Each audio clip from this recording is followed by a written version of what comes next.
We want to read this morning from 2 Kings chapter 5. This is the story that Andrea and Abby were just sharing from. Now Naaman was commander of the army of the king of Aram. He was a great man in the sight of his master and highly regarded because through him the Lord had given victory to Aram. He was a valiant soldier, but he had leprosy. Now, bands of raiders from Aram had gone out and had taken captive a young girl from Israel, and she served Naaman's wife.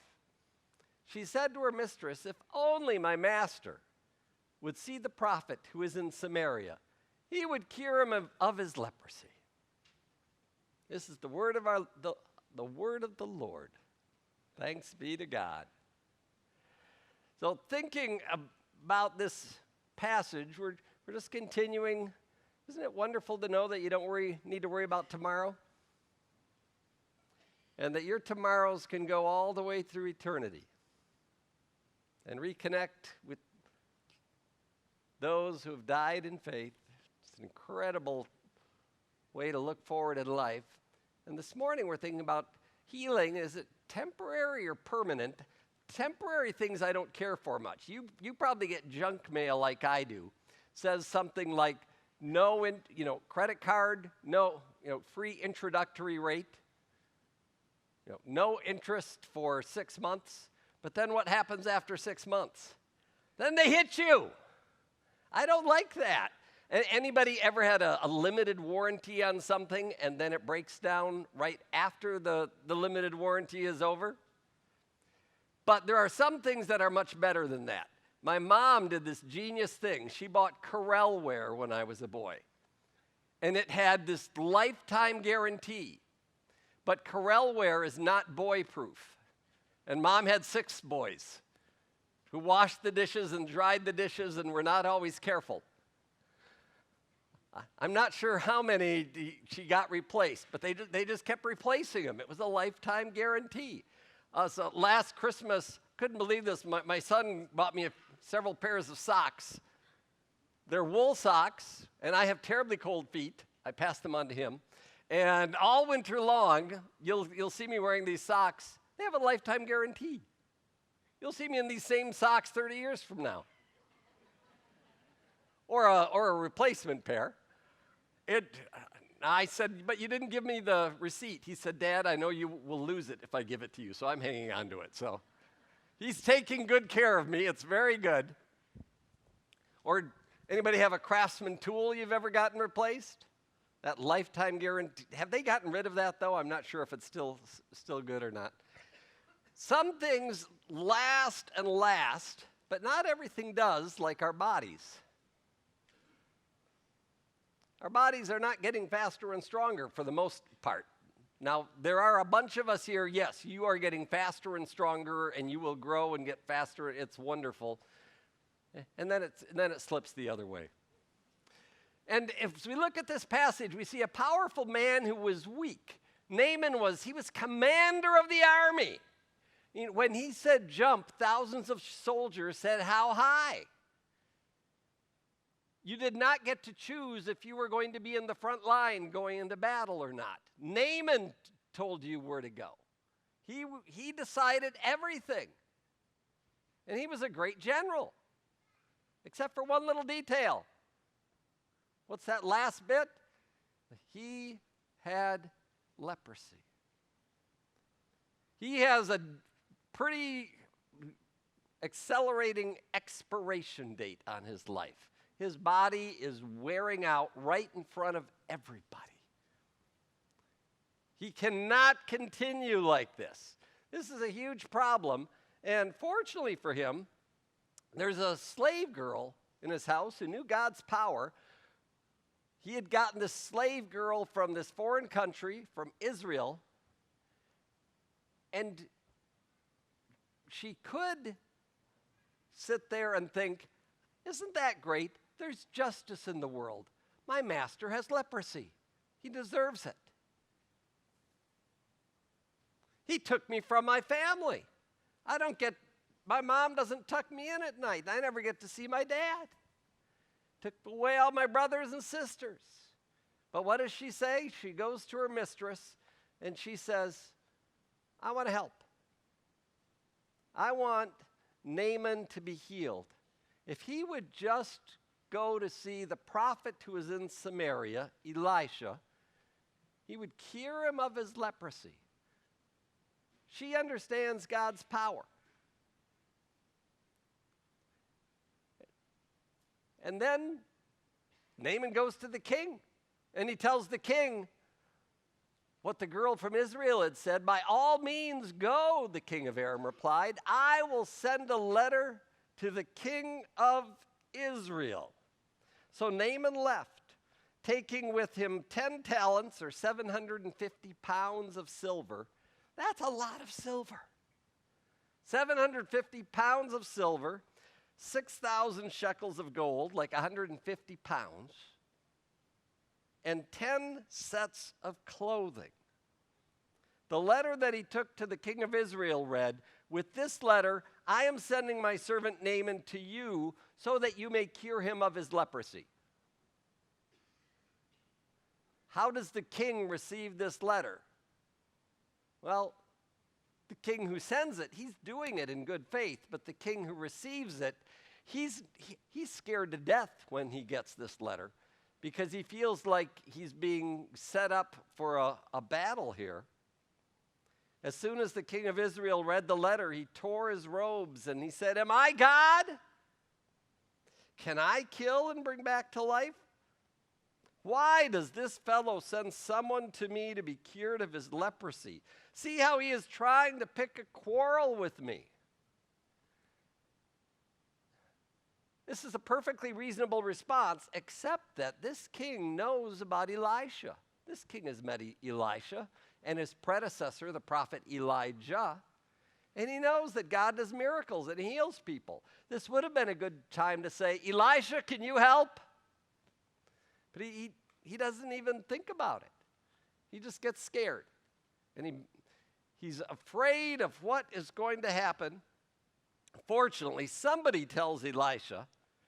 And when Elisha, the man of God, heard that the king of Israel had torn his robes, he sent him this message. Why have you torn your robes?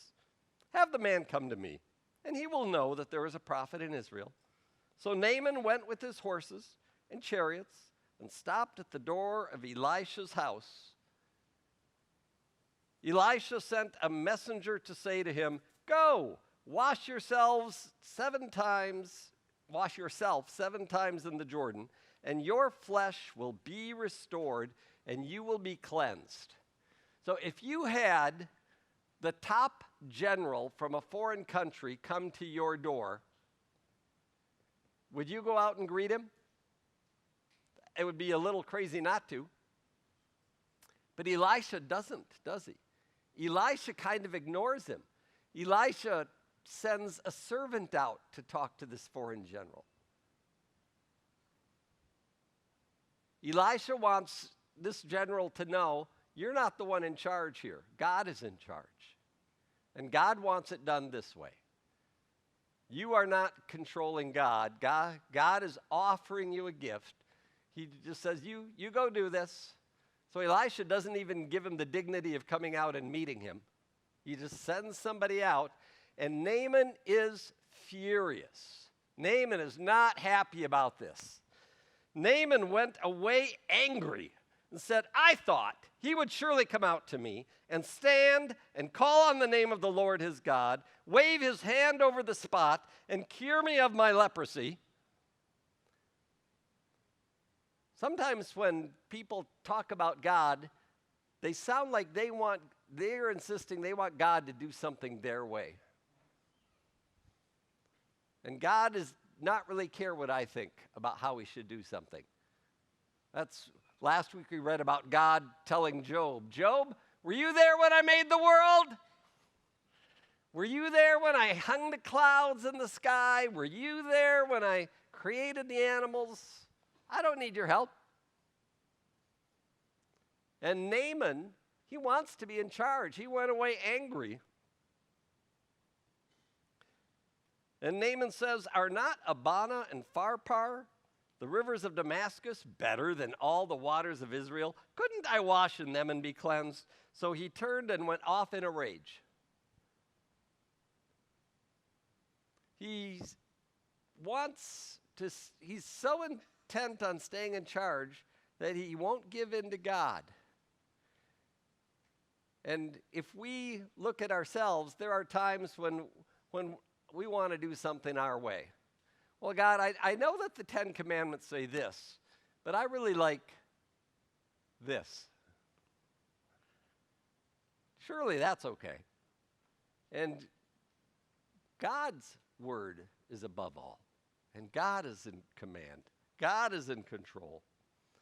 And Naaman almost goes home a leper. He's a walking dead man right now. He's a leper. And he almost goes home in the same condition that he arrived. And one thing that I love about coming to church is that God promises he's going to be here every time. And if there's a load that you're carrying this morning, you don't have to carry it home. You can leave it here with Jesus.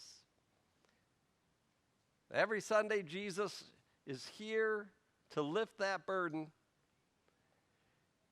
And it's curious. Naaman wants to go home, but his servants stand up.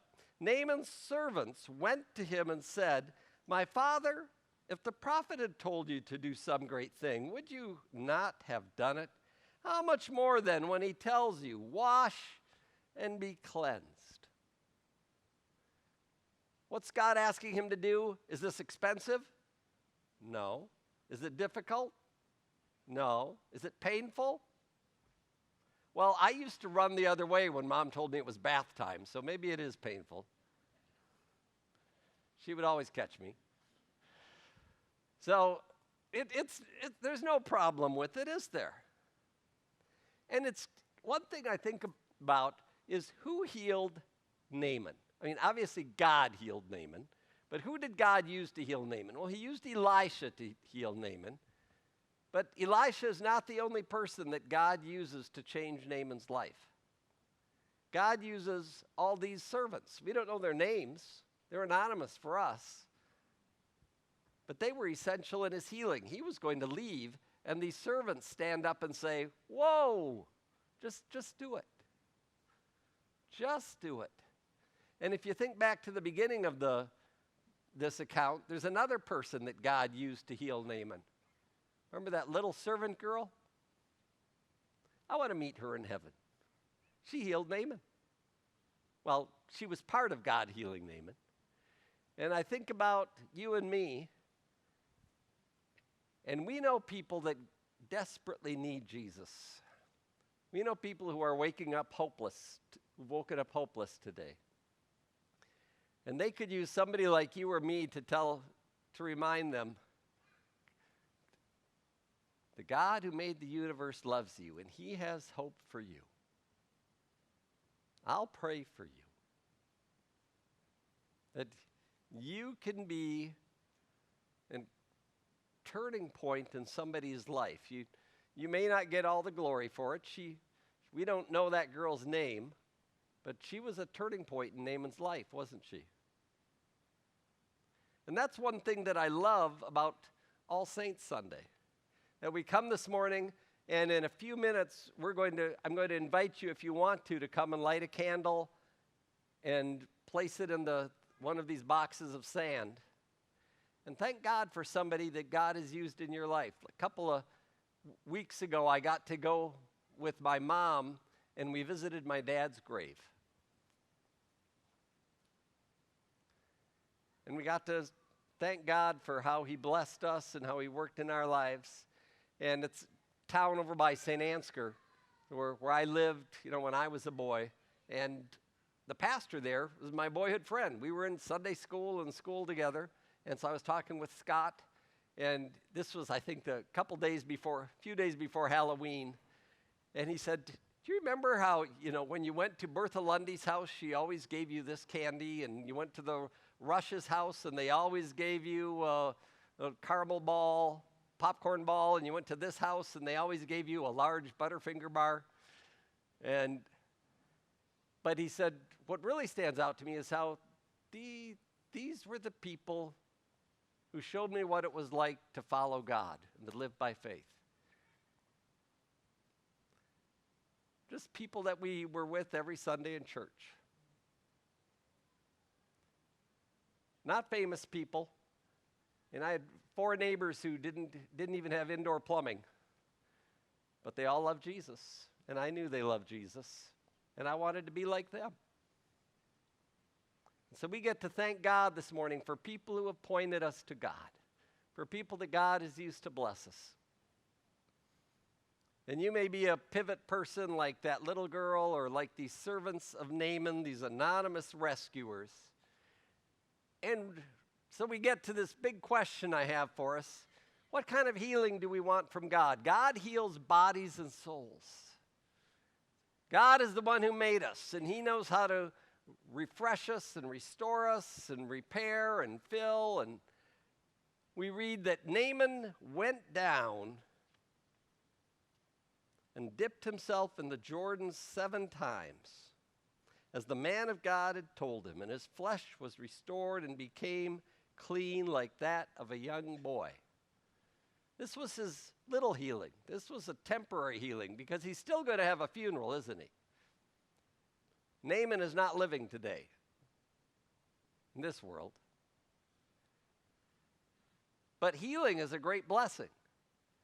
And if we were to go around the congregation this morning, a number of us have either been healed, or we have prayed for somebody. We know somebody who has been healed. That God's gifts of healing are incredible miracles, but they're temporary. But besides temporary healing, there is permanent healing. The healing of a soul goes on forever. Never ends. You are restored for eternity. Naaman and all his attendants went back to the man of God. He stood before him and said, "Now I know that there is no God in all the world except Israel." He has turned his life around to God. And it's not just an intellectual realization that he's experiencing here. We know that because of what he says next. Kind of an odd little thing that he says, but we'll think about it together and it'll make sense. He says, "Please, Elisha, let me, your servant, be given as much dirt, as a pair of mules can carry. For your servant will never again make burnt offerings and sacrifices to any other god but the Lord." What's he doing here? He's saying, I want to carry 2 donkey loads of dirt back to my home.